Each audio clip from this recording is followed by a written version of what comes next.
This is a true crime in real time update from True Crime Today and the Hidden Killers podcast. I'm Tony Bruschi, and today we're diving into a story where words have taken on a life of their own. Imagine this. It's 2017, and Sean Diddy Combs, one of the most influential figures in the music world, tosses off a line during a lighthearted game saying, "I did it." Fast forward to today, and those three words now echo with a far darker resonance. Diddy, once celebrated as a mogul and mentor, is behind bars, awaiting trial on federal charges of sex trafficking, racketeering, and conspiracy. What drives a man with seemingly everything, power, fame, fortune, to end up in the center of such explosive allegations? Was his 2017 quip a sly confession, a boast, or just bad timing in hindsight? And what about the silence from those who once stood closest to him? In this episode, we'll pull back the curtain on the investigation, the resurfaced video, and the intricate web of lawsuits. Is Diddy the victim of a media frenzy, or do these allegations hint at a hidden truth about power and control within the industry? Let's break it all down. It was the kind of moment that seemed inconsequential until it wasn't. In 2017, Sean Diddy Combs sat at a table surrounded by celebrities on Martha and Snoop's potluck dinner party. The game was simple: read a prompt and answer it on the spot. When Diddy's card asked what he'd like his final words to be, he didn't hesitate. "I did it," he said, smiling as he tossed the card in the air. Laughter followed, the moment dismissed as playful banter. But fast forward to today, and that offhand remark now sits at the center of a storm that threatens to dismantle Diddy's entire legacy. On September 16th, 2024, federal agents arrested Diddy in New York, hitting him with charges that include sex trafficking, racketeering, and transporting individuals for prostitution. The details of the indictment shocked even those familiar with the celebrity world's darker side. Prosecutors allege that Diddy orchestrated lavish, drug-fueled parties where women were coerced into sex acts, sometimes with paid male participants, while hidden cameras captured everything. More chillingly, additional claims surfaced of underage victims, with one lawsuit detailing the assault of a 13-year-old girl at a 2000 VMAs after-party. With the magnitude of the charges, Diddy's legal team fought for his release on bail, emphasizing his right to a speedy trial. However, the judge denied the request, citing the seriousness of the charges and potential risk to public safety. Diddy now remains incarcerated at the Metropolitan Detention Center in Brooklyn, waiting for his day in court, which has been scheduled for May 5th, 2025.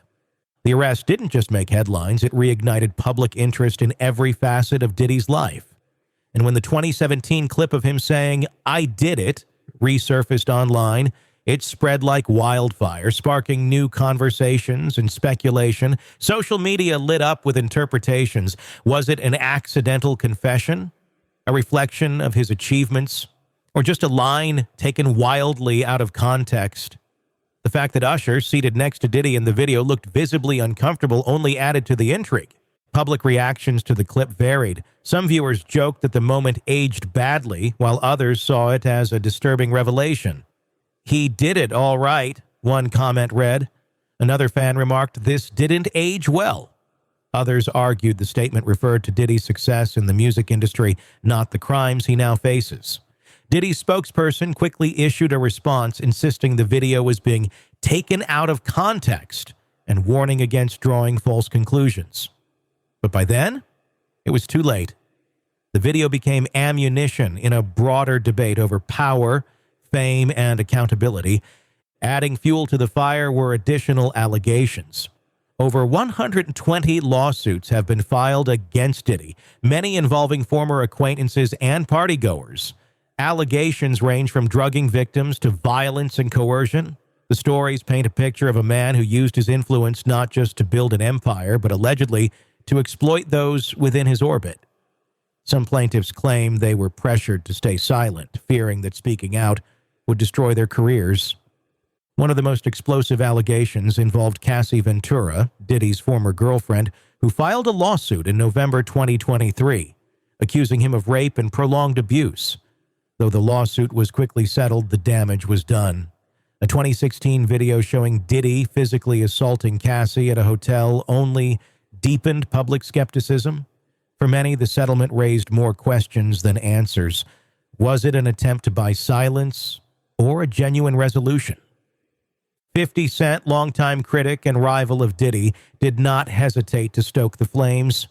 In interviews and on social media, 50 Cent remarked, "What I've been saying for 10 years is now out in the open." He claimed that many of Diddy's peers are staying silent out of fear that evidence recorded during his infamous freak-off parties might implicate them too. His words only added to the growing sense of unease. Was the silence of Diddy's former associates rooted in guilt or self-preservation? Meanwhile, industry insiders and former collaborators, including Usher, whom Diddy mentored as a teenager, have remained largely silent. In earlier interviews, Usher hinted at feeling uncomfortable with Diddy's lifestyle, describing his time with the mogul as wild and filled with things I didn't fully understand. His discomfort in the 2017 clip, as Diddy tossed off his now infamous words, is now being revisited as a possible sign of deeper unease. The decision to deny Diddy bail has not only impacted his personal freedom, but also heightened tensions within the entertainment industry. Some A-list celebrities, including Beyoncé and Jay-Z, have chosen to remain tight-lipped about the scandal, while others express support for the victims anonymously. The uncertainty surrounding Diddy's fate has created a chilling atmosphere. Who else might get caught up in the fallout? Beyond the allegations themselves, the sheer volume of evidence collected by prosecutors hints at a complex and far-reaching case. The court has disclosed that it is analyzing terabytes of material, much of which may include recorded footage from Diddy's private gatherings. The existence of such evidence raises the stakes. If the tapes exist, they could provide damning proof of the alleged crimes. On the other hand, the absence of such footage would fuel claims that Diddy is being targeted by opportunistic lawsuits. With his trial date set for May 5th, 2025, all eyes will be on the courtroom. Will Diddy face decades in prison if convicted, or will his legal team manage to poke enough holes in the prosecution's case to secure an acquittal? For now, Diddy's cryptic last words, "I did it," continue to haunt the public discourse. Were they just a careless quip, or a grim foreshadowing of the revelations yet to come? The countdown to the trial has already begun, and as new details emerge, one thing is clear. This is not just a legal battle, it's a reckoning. As Sean Diddy Combs remains behind bars awaiting trial, the story grows deeper, reaching beyond the immediate charges into the complexities of influence, relationships, and silence in the entertainment industry. This case not only involves federal charges, but also calls into question patterns of power and control that have quietly shaped Diddy's life and career for decades. The current moment is part of a larger narrative, one that spans years of mentorships, allegations, and personal relationships blurred by fame and privilege. One of the more revealing relationships in Diddy's orbit is with Usher. As a teenager, Usher lived with Diddy, immersed in a world of excess that he would later describe as both wild and curious. In hindsight, Usher's public comments suggest unease with some of the behaviors he witnessed during those formative years. His discomfort in the 2017 viral clip, where Diddy casually declares, "I did it," adds an unsettling layer to their relationship. Usher's crossed arms and solemn demeanor now appear to signal more than awkwardness. They seem to reflect the silent tension that comes from being too close to someone with unchecked influence. Diddy's behavior, as alleged by numerous plaintiffs, fits a recognizable pattern of coercive control. Those who have spoken out describe being drawn into a world where loyalty and silence were demanded in exchange for opportunities and protection. Victims have alleged that Diddy's power extended beyond his professional dealings, accusing him of using manipulation, threats, and drugs to keep people within his orbit. Some describe these tactics as narcissistic abuse, with Diddy maintaining control through alternating periods of charm and intimidation. One of the most telling early warnings came in the form of the 2023 lawsuit filed by Cassie Ventura, Diddy's longtime partner. Ventura accused Diddy of years of physical, emotional, and sexual abuse. Although the lawsuit was settled within a day, it reignited suspicions about Diddy's history of misconduct. Soon after, a 2016 video of Diddy allegedly assaulting Ventura in a hotel room surfaced, casting doubt on the idea that the relationship was consensual or loving. The rapid settlement of Ventura's lawsuit suggested to many that Diddy may have been trying to avoid deeper public scrutiny. The allegations against Diddy have grown exponentially, with more than 120 lawsuits now in play. These suits include stories of lavish parties that blurred the lines between consensual behavior and coercion. The freak-off parties, in particular, have drawn attention for their reported use of hidden cameras and drug-fueled scenarios allegedly designed to trap attendees in compromising situations. For many victims, the fear of being publicly exposed has kept them silent for years, allowing Diddy's behavior to continue unchecked. The silence extends beyond the victims, enveloping the entertainment industry as well. Despite the gravity of the allegations, many high-profile figures have remained conspicuously quiet. While 50 Cent has been vocal in his criticism of Diddy, others, like Beyoncé and Jay-Z, have chosen to say nothing. Their silence has raised questions about what they know and whether they too might be implicated in the fallout.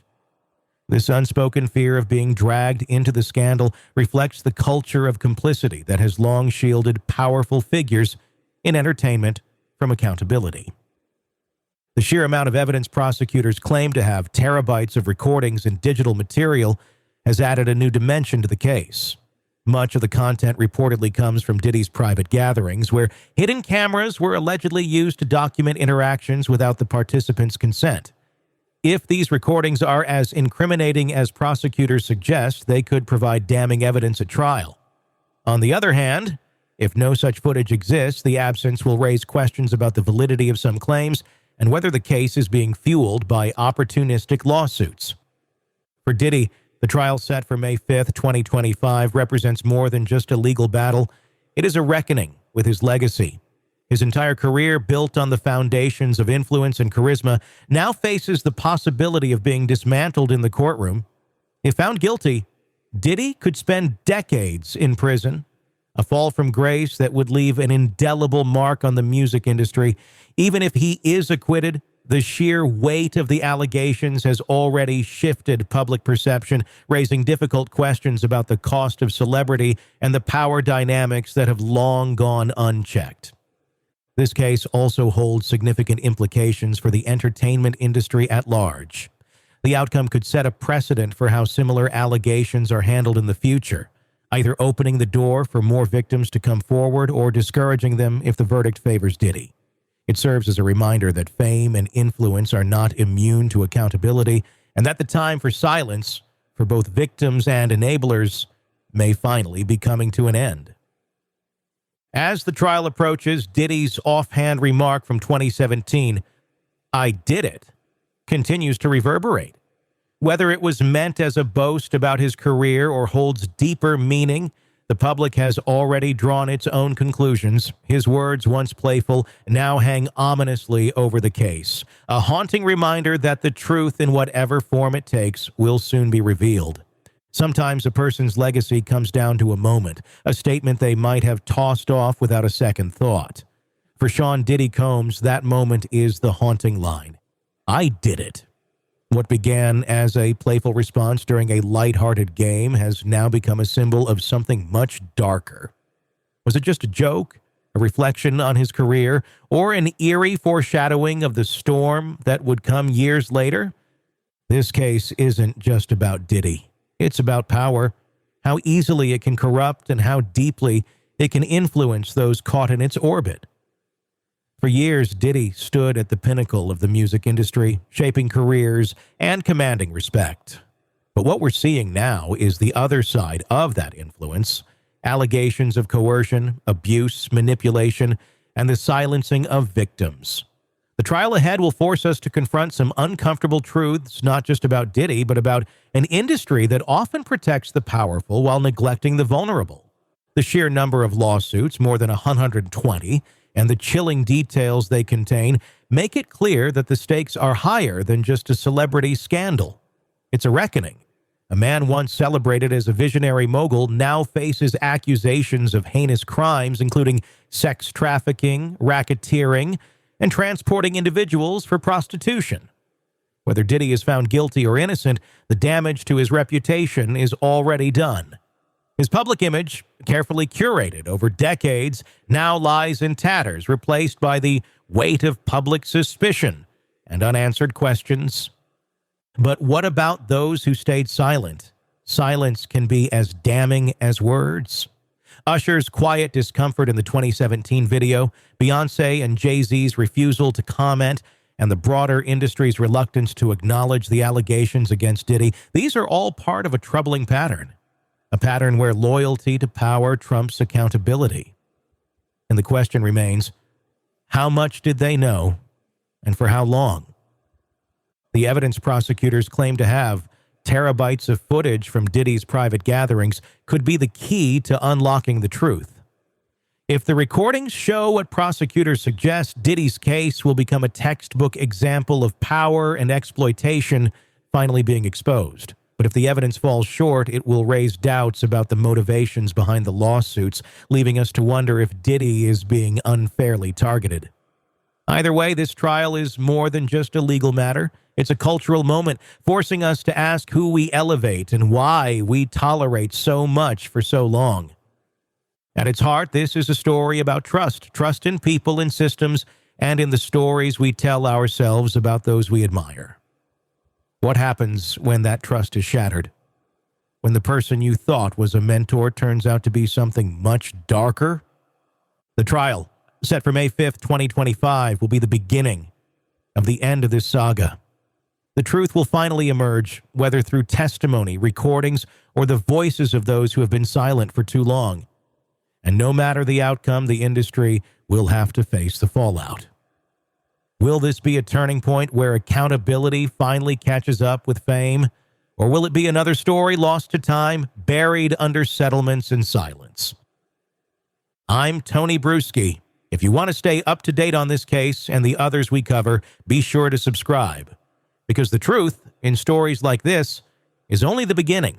In a world where the darkest secrets lie just beneath the surface. So they said it was an accident, but the evidence says otherwise. Where hidden killers roam, unnoticed, in the shadows. I think you would definitely be looking at a blend of toxic, very bad narcissistic personality traits, and they will be vengeful and possibly resort to violence. Join Tony Bruschi as he uncovers the truth behind the most chilling cases. They said it was an accident, but the evidence clearly says otherwise. Each episode, we dig deep into the minds of those who commit the unthinkable. To your point on narcissism, he thinks in his own mind how witty he is. Yeah. But he lost that jury. I was done with him in 2 minutes. From unsolved mysteries to infamous crimes. Geez, you've just talked about how you've taught yourself how to do everything under the sun.